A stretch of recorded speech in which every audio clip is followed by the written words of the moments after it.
get back to football. The Eagles did just enough to eke out a win over the Packers, 10-7, in an ugly Monday Night Football game. Both offenses were stagnant for most of the night, and the Packers' 7 points were the fewest they scored in a game all season. The Philly defense seemed to have Green Bay's number, and it was never more obvious than on the fourth quarter fumble that sealed the game by Josh Jacobs. Take a listen. Inside zone this way! Inside zone this way! It's Jacobs. Flag flies. Jacobs is brought down, and the ball was out. I mean, they called it out. We called our play. They said inside zone. It's coming right here. So I kind of like didn't want to run right there, you know. But yeah, that's just how it played out. It's a call that we, called a couple times, going fast throughout the game, and they probably heard the call and or were guessing. So, there was a D lineman saying some stuff, but I still thought we had a light box. We could try and run it right there. All right, back here in studio, and big play right there. But CeCe, I want to get your reaction to the play first. Yeah, not great. That's not what you're looking for. But, I mean, I think on the whole, the Green Bay Packers offense leaves a ton to be desired. And you're trying to pinpoint who you want to scapegoat, who deserves the lion's share of the blame. Is it Matt Lafleur, the head coach / play caller, or is it the quarterback? And, Jeff, I'm always going to lean toward the guys that are actually on the grass, the guys whose responsibility is to execute. And Jordan Love just did not do a good enough job of that last night. The first drive, the sack that he took on 2nd and 9 at Jalen Hunt, absolutely inexcusable, pushed him out of field goal range. The last drive of the first half, the sack fumble, you can't have a turnover in that spot when you're guaranteed points with McManus well within his range. Those are the types of plays that you would expect Jordan Love to not make.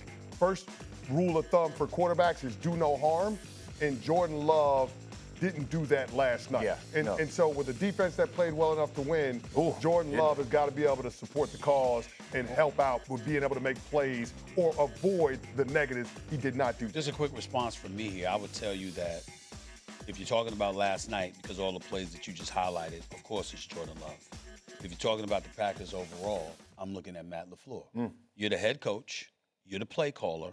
You just lost Kraft last week, not last night, not 3 weeks ago, not a month ago. Really. You just lost him last week.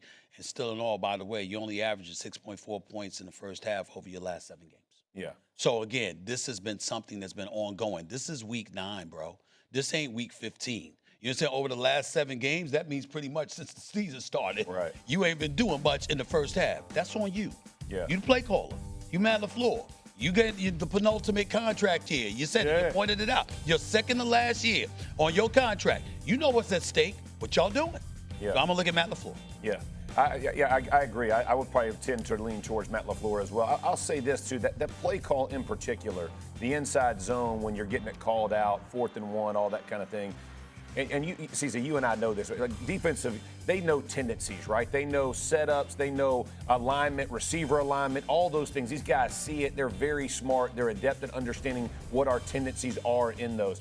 And the Packers run inside zone a ton on 3rd and short and 4th and short in these, and they're kind of hurrying it up. But I don't love that play, right? Like we make fun of the tush push, right? Like we make fun of because it's hard to, officiate and blah, blah, blah. But the bottom line is the Eagles convert a ton by using that play. When you go back 5 yards to hand the ball off on a 4th and short and you got guys calling, it is hard. It is hard to perform that. And you heard Jacobs. It was in his head, right? Like he's going to bend it back or he was going to make it bounce early. When you got to get a yard, you got to get a yard. That's NFL. That's, you got to be physical. No doubt. But there is something to that. They fall in love with these plays. They're not super creative. That, again, to me, kind of goes back to Lafleur. And whether you hate the play or you love the play, 4th and 1, you got a whole lot better option of that tush push of converting that thing and giving yourself a chance. I don't care. It's just me. I mean, listen, when it comes to creativity, it ain't like the Philadelphia Eagles and Nick Sirianni splitting the atom. Thank you. It's super simple. It ain't complicated what they're doing. Exactly. It Not ain't at all. a state secret. It's pretty damn simple. Drew Brees said it many, many times. It's boring. It ain't G14 classified like Shaq always said. You know exactly what's happening, but they just can't stop it. And it comes down to your ability to execute. But here's why I pin a lot of this on Jordan Love. When the play caller is scheming up layup throws, open receivers. You got to hit them. So many times there were tight ends and running backs in the flat. There were plays that were there to be made, 5-yard pickups. You didn't take any of those. Matt Lafleur talked about it in the post-game press conference. The Philadelphia Eagles early on were playing a soft zone coverage. Right. They were giving you those throws. Right. The quarterback didn't take them. The dig route that you had to Romeo Doubs, he was wide open in the first half. Troy Aikman pointed it out on the broadcast. Right. The quarterback didn't pull the trigger. What is the play caller supposed to do when the quarterback is not seeing it? Okay. There aren't a whole lot of great options. True, but remember, I went macro 7 games, not 1, right? Remember, I did that. But, Stephen, this this problem with Jordan Love didn't just start, though. I understand. I understand that, and I'm not saying that you're wrong about it. I'm saying ultimately we got to get to the man that's coaching them, and the man is the play caller. We can't absolve him, right? That's right. So not only that, here's the other thing, and then we'll end this. First 3 seasons Matt Lafleur is coaching Green Bay, you got Aaron Rodgers. You're 39-10, best record in the NFL. 3 playoff berths, 2 NFC title games. Aaron Rodgers gone last 4 seasons with Jordan Love, 33-26-1. Yeah. 12th best record in the NFL. 2 playoff berths, 1 victory. Aaron Rodgers, Jordan Love. Yeah. A little bit different for Matt Lafleur. Those first 3 seasons, you had Aaron Rodgers. Yeah. These last 4 seasons, you got Jordan Love. You've had 4 years with Jordan Love, and he's still making the kind of mistakes that you pointed out. When do I get to look at my coach, who's also my offensive play caller, and ask, as Ed Policy no doubt might be asking, yo, man, what's the problem? I mean, you can't figure this out? I do think that that's what you do. You understand what I'm saying? No matter what. It could be a television show.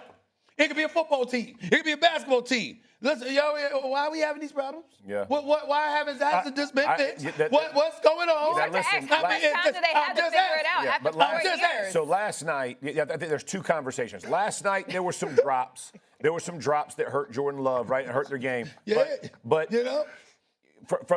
They're 8-4 when their defense has held teams to 16, and my brother, when Aaron Rodgers was there, they were 65. My brother, I gave you 4 years with this quarterback, that's not, and 3 years with somebody. Go ahead, CC. Any last word? But he's making what? Ain't no last word. You're right. You changed my mind. What you want me to say? When I'm wrong, I'm wrong. I want you to say you're wrong. I changed your mind. What you just said. Because listen, thank you. You're either coaching it or you're letting it happen. There you go. And if you're letting Jordan Love continue to play this brand of football where he has these turnover-worthy plays week after week after week. And sometimes the defense takes advantage of it. Sometimes they don't.